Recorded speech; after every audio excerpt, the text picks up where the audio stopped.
In this series of videos, I'm going to guide you through DataMiner's Service and Resource Manager, or in short, the SRM module. Once you understand the concept of SRM, I'm going to guide you through the use case of a satellite downlink. The goal of these videos is really to dive deep into the SRM topic and describe how you can build an SRM solution from scratch. Now the first question is, what is SRM and how can it be applied to the use case of a satellite downlink? You all know already how DataMiner can monitor and control all your products in your ecosystem by means of APIs. Well, SRM goes that one step further. You can tell DataMiner to spin up a particular service at a particular time, somewhere in the future. Now, in order to spin up that particular service, you need specific functions from your equipment with specific capabilities and capacity. And I'm using specifically here the word functions, because that is what SRM will really orchestrate. On the market, we see that products are more and more a combination of multiple functions.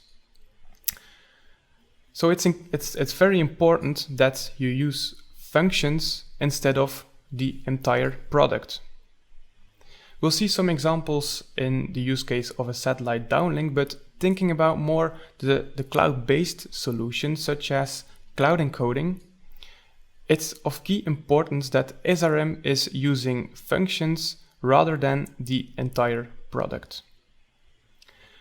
Now eventually DataMiner is able to dynamically choose the correct functions and resources that are best fit for bringing up that particular service at a particular time in the future. At the beginning of that specific period of time, that's what we call a booking, DataMiner configures all of your devices accordingly, by means of APIs, of course. It loads specific configuration profiles onto your devices. During the lifecycle of the booking, DataMiner actively monitors the health state of your service. Now let's apply this to the use case of a satellite downlink. What do we need to downlink a particular channel from satellite? The first thing we need is, of course, a satellite. We need an antenna to receive the signal. This signal needs to be, first of all, demodulated. It needs to be descrambled or decrypted. And finally, it needs to be decoded. This is the use case that I will use throughout the entire SRM tutorial. Now let's have a look at DataMiner and see how it's looking over there. In the Services app, you see that we have a satellite downlink service definition. And inside this service definition, we have several blocks, building blocks for our service. The first block that we see is our source. The source is corresponding to our channel that we want to downlink. The next block is corresponding to our satellite function. Then we have our antenna function in the service definition. The next two blocks are for our L-band matrix, so a matrix input and a matrix output. And finally, we have here our demodulating function, the scrambling function, and our decoding function. The entire service definition is built with all of these blocks, and you can simply drag in new blocks like this and connect them to another function.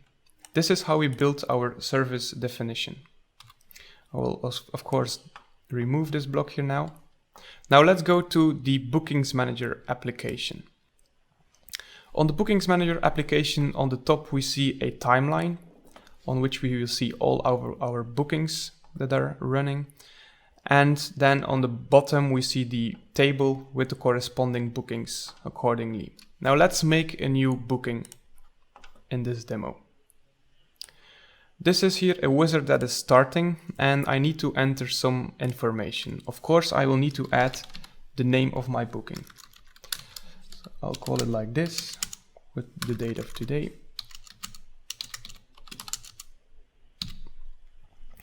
The next thing I need to choose is my service definition. Because this is going to be a downlink booking, I select my satellite downlink service definition. The next thing is the pre-roll and post-roll. That's like the time right in front and right after your booking. This time is used for configuring your devices. Know that during this pre and post-roll, the resources are already reserved.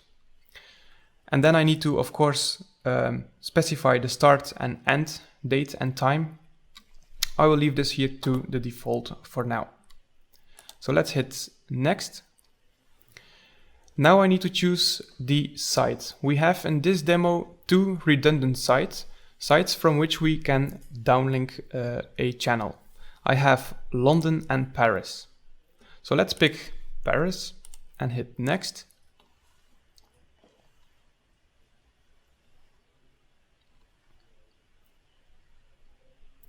Now we see a list of all the functions from our service definition.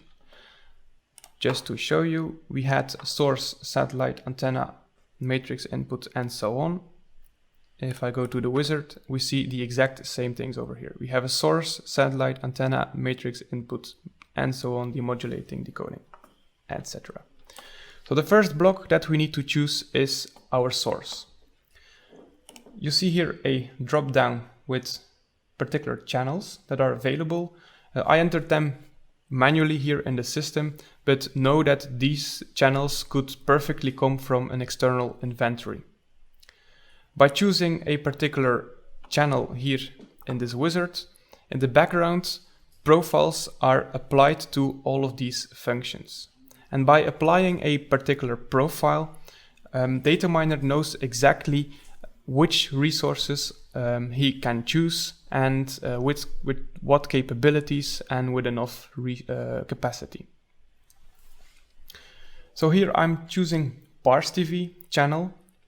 The next block is our satellite block, and DataMiner now knows already that Parse TV can only be downlinked from Eutelsat 7A or 7B. All right. The next thing is the antenna block.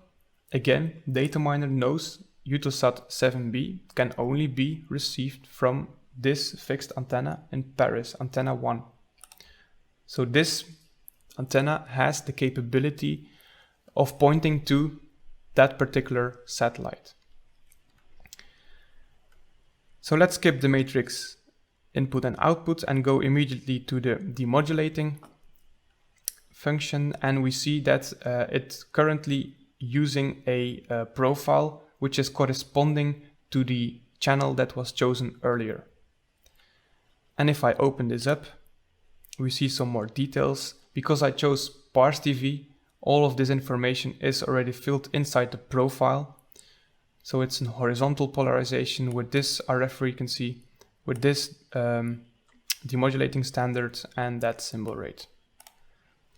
And because this profile is chosen on this function, these are the possible demodulating resources that are available. So let's close this up again. Next is the scrambling. I can again choose a profile. This is the scrambling profile. And I have apparently only one resource that I can choose. I'm choosing them all manually, by the way, but know that, of course, DataMiner is perfectly capable of choosing them himself. Because he knows all the profiles, he knows exactly what are the possible resources that can be used inside this booking. And finally, my decoding. I use this decoding resource. I can now press assign and my booking will be created. But for the sake of this demo, let's choose maybe another channel just to show you some things. I did choose here the Parse TV channel. Let's choose now another one. I will choose here the RTB TV channel. If I go to my satellite, it's not Eutelsat 7A or 7B that is listed. No, it's now loading up another profile onto my satellite block in the background. And it's restricting all the resources. This one can only be received from Eutelsat 16A. The next block is the antenna, and what do you see now? We have no resources available in the dropdown because apparently in Paris I have no antenna that is pointing to Eutelsat 16A. So I'm kind of stuck. So let's try the same now from the other side, not from Paris, but from London. I'll go one step back in my wizard. I choose London, I hit next again, and I'll do exactly the same thing. I choose again my RTB TV channel. Still, this can only be received from Eutelsat 16A. But now you see in London I do have an antenna that is pointing to Eutelsat 16A. The next block is then my demodulating function. So I will choose, for example, this one, the RX 8200, my descrambling.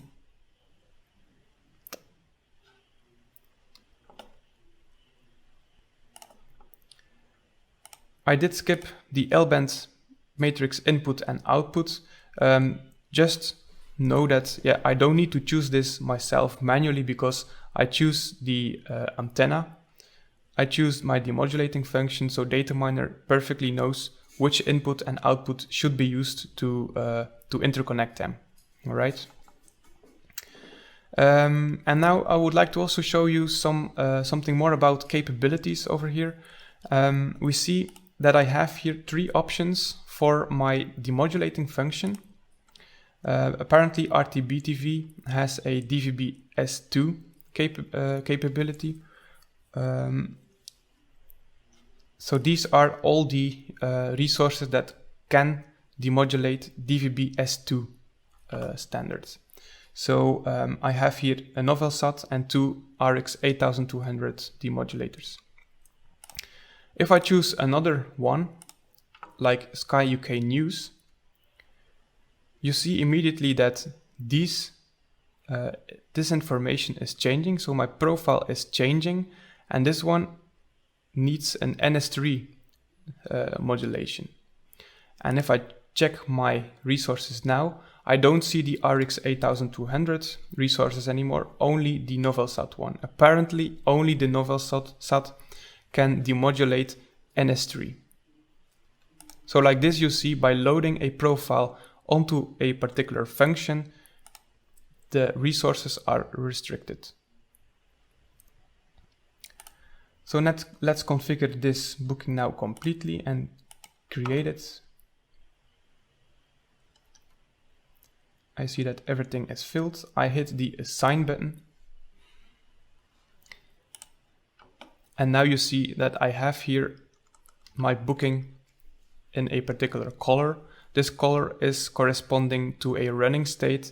It's immediately going in a running state because it's created here and now.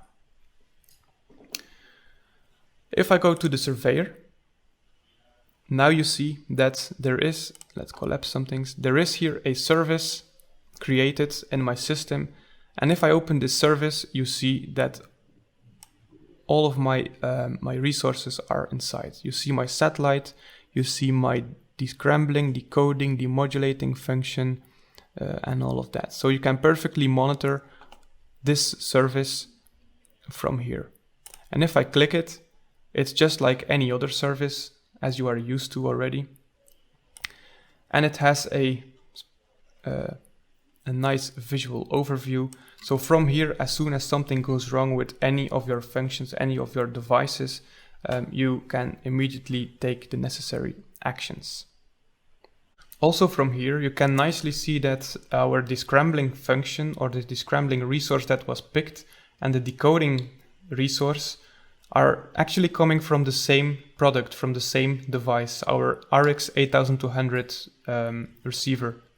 However, our demodulating function is coming from another device. It's from our Novelsat receiver. When I click onto my demodulating function or my resource, you see here all the parameters coming from the device, and you see that all the parameters like the frequency, the symbol rate, etc. are all configured according to my booking. So this receiver is now locked to the channel that we have chosen in the booking.